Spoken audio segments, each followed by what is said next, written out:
Hello दोस्तों, स्वागत है आप सभी का हमारे YouTube चैनल जिसका नाम है भारत शिक्षा। इसमें हम जो हमारा चैनल है इसमें हमने नंबर सिस्टम पूरा कंप्लीट कर चुके हैं। अब नेक्स्ट चैप्टर है जो हमारा LCM और SCF है, लासा या मासा। ठीक है, लासा और मासा को समझने के लिए हम सबसे पहले समझेंगे लासा होता क्या है। लासा या लीस्ट कॉमन मल्टीपल, ठीक है, जिसे हम शॉर्ट में LCM भी बोलते हैं। ठीक है, LCM निकालने के लिए तो LCM क्या होता है? Least common multiple. ठीक है, मान लीजिए कोई 4-5 नंबर दे रखे हैं हमें, मान लीजिए 20, 70 और 30। ठीक है, तो हमसे पूछा इसका LCM निकालिए। तो LCM निकालने के लिए सबसे पहले जो LCM की लीस्ट कॉमन, इन सब में ऐसी छोटी से छोटी संख्या, मतलब लीस्ट सबसे छोटी संख्या जो इन तीनों से गुणज हो, मतलब इन तीनों का पूरा उसमें डिवाइड चला जाए। ठीक है, ऐसी संख्या, या फिर लिख लीजिए दी गई संख्याओं का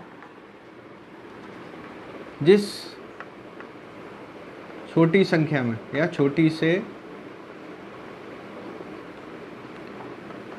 छोटी संख्या में पूरी तरह से भाग चला जाए। ठीक है,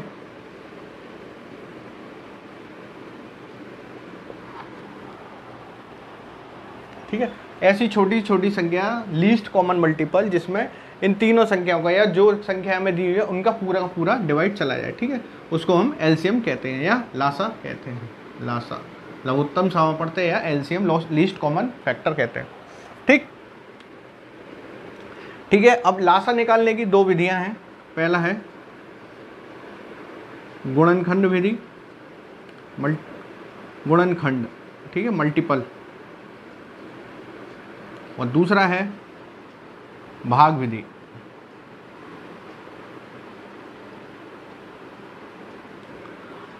गुणनखंड विधि और भाग विधि।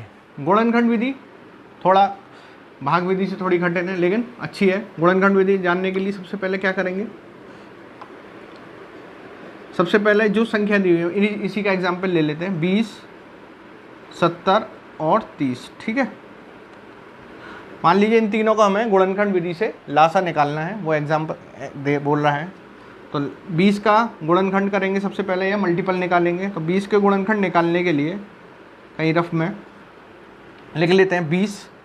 तो 20 के जो मल्टीपल होंगे, गुणनखंड होंगे, उसको करने के लिए सबसे पहले छोटी से छोटी एक संख्या देखेंगे जिसका इस 20 में डिवाइड चला जाए। तो मान लीजिए 2 है, क्योंकि छोटी छोटी संख्या 2 है, 1 तो है नहीं, 1 का 20 में देंगे तो 20 बार ही जाएगा, इसलिए 2 ले लेते हैं। तो 2 का 10 टाइम्स, फिर 2 से देंगे ये 5 टाइम्स। अब इसमें 2 का भी नहीं जाएगा, 5 का भी नहीं जाएगा, तो ये 5 से 1 टाइम। तो इसके जो फैक्टर्स आ गए 2 इंटू 2 इंटू 5। ठीक है, दूसरा है 70। 70 का भी इसी तरह हम मल्टीपल निकाल लेंगे या फैक्टर्स निकाल लेंगे। 2 से ये 35 टाइम्स। अब इसमें 3 का भी नहीं जाएगा, 2 का भी नहीं जाएगा, 4 का भी नहीं जाएगा। हम छोटे संख्या से स्टार्ट करते हैं, फिर देंगे 5 से, ये 5 टाइम्स, और 7 का 7 में देंगे तो 1 टाइम्स। तो फैक्टर्स आ गए इसके 2 × 5 × 7। तो 2 × 5 × 7। ठीक है, 30 का निकालेंगे। 30 में भी वही तरीका, सबसे छोटी संख्या देखेंगे जिसमें जो 30 को पूरा डिवाइड कर दे। तो 30 का देखेंगे तो 2 से करके देखते हैं तो ये 15 टाइम्स डिवाइड जाएगा इसका। फिर अब इसमें 2 में जाएगा नहीं, 5 से 3 से जाएगा, तो 3 से ये 5 टाइम्स। अब 5 में ना 2 का जाएगा, ना 3 का, ना 4 का, फिर ये 5 है। तो इसके फैक्टर्स आ गए 2 × 3 × 5। ठीक है, अब यहाँ से मेन काम चालू होता है। ठीक है, मेन काम क्या है इसमें, सबसे पहले वो गुणनखंड लिखे जाएंगे जो तीनों में कॉमन हो। ठीक है, अब देख लीजिए तीनों में कॉमन क्या है। एक तो 2, इस 2 को एक बार लिख लेंगे मल्टीप्लाइड करके 2। और तीनों में क्या कॉमन है, एक ये देख लीजिए 5 तीनों में आ रहा है, इसको भी लिख लेंगे साइड में, मल्टीप्लाइड 5। अब कुछ कॉमन है तीनों में, नहीं है, 3 में 2 में कोई में कॉमन नहीं है, तो बची हुई संख्याओं को भी मल्टीप्लाई आगे लिख दें। बचा है यहाँ 2 अपने पास, यहाँ बचा 7 और यहाँ बचा 3, ठीक है। तो अपना जो उत्तर आएगा इन तीन सबका मल्टीप्लाई आएगा, तो 2 5 10, 10 2 20, 140 140 420, ठीक है। जो अपना आंसर आया वो अच्छा आया 420 या 420, ठीक है। ये अपना आंसर होगा, ठीक है। दूसरी विधि आती है वो है भाग विधि।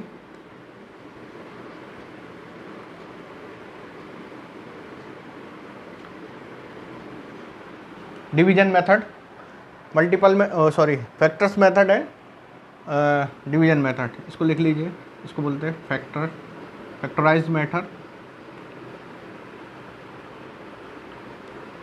एंड डिवीजन मेथड, ठीक है, या भाग विधि।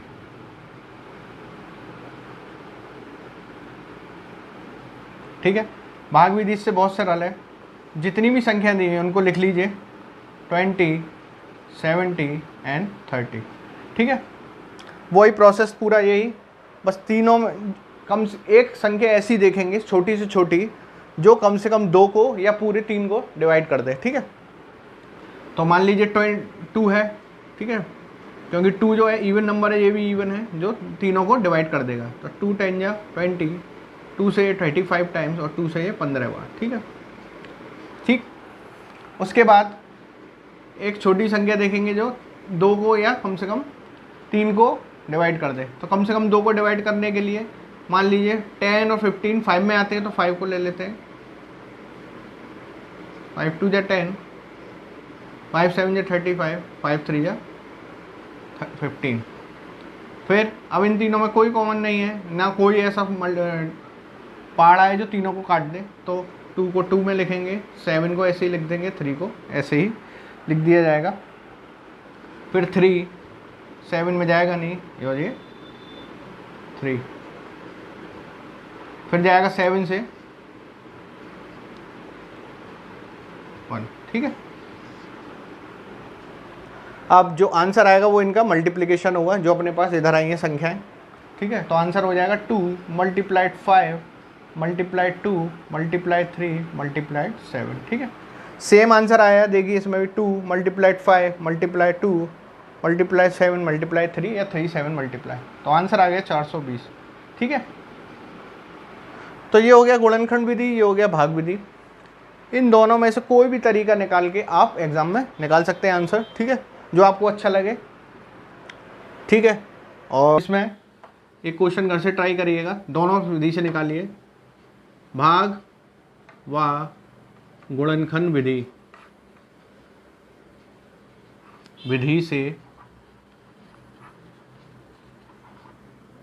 70 120 व 55 का लासा निकालिए, ठीक है। दोनों विधि से निकाल के लाइए क्वेश्चन हमने, या महत्तम समापवर्तक,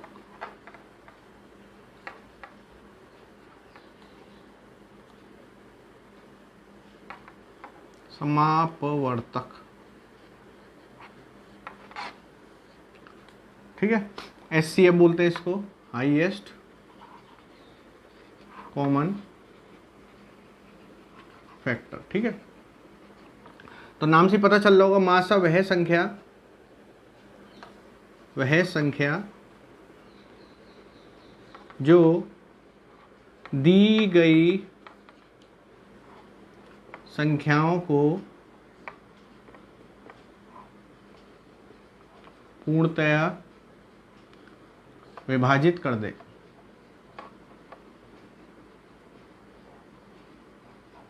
ठीक है।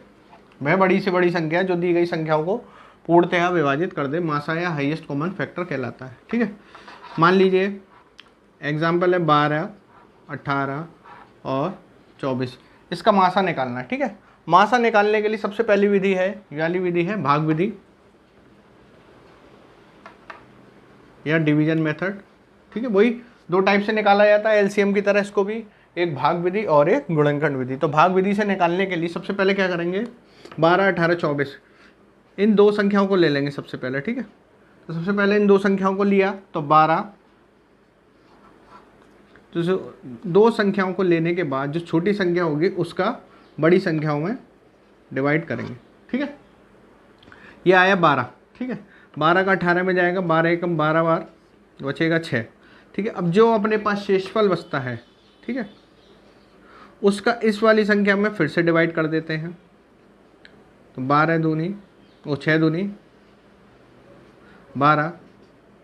ठीक है, यहाँ कुछ नहीं बचेगा। अब ये बचा अपने पास 6। ठीक है, तो इन दोनों का जो मासा आया वो आया 6। ठीक है, अब जो मासा आता है, ठीक है, छोटी संख्या, उसका हम जो तीसरी संख्या बची हुई संख्या में उसमें डिवाइड कर देते हैं। ठीक है, ये आया 6 का, इसमें देंगे 6 चौक 24। ठीक है, तो इन तीनों संख्याओं का मासा जो आएगा, जो पूरी डिवाइड करेगी, वो आएगी 6। ठीक है, तो पूरा 12, 18 और 24 का जो मासा है वो अपने पास आया 6। ठीक है, सबसे पहले क्या किया हमने, दो कोई संख्या ले ली। ठीक है, उन संख्याओं में छोटी संख्या का दूसरी बड़ी संख्या में भाग दिया। भाग देने के बाद जो अपना शेषफल आया, फिर से उस छोटी संख्या में भाग दिया, ये पूरा कट गया। बचा हुआ जो है फिर उसका तीसरी संख्या में डिवाइड करेंगे, तो तीसरी संख्या में डिवाइड करने के बाद भी ये पूरा कट गया। तो 6 जो है अपना जो आंसर यहाँ बचता है वही अपना आंसर हो जाएगा। तो मासा क्या आया इन तीनों संख्याओं का, वो आया है 6। ठीक है, तीसरी विधि है वो है गुणनखंड विधि। अब दूसरी विधि है वो है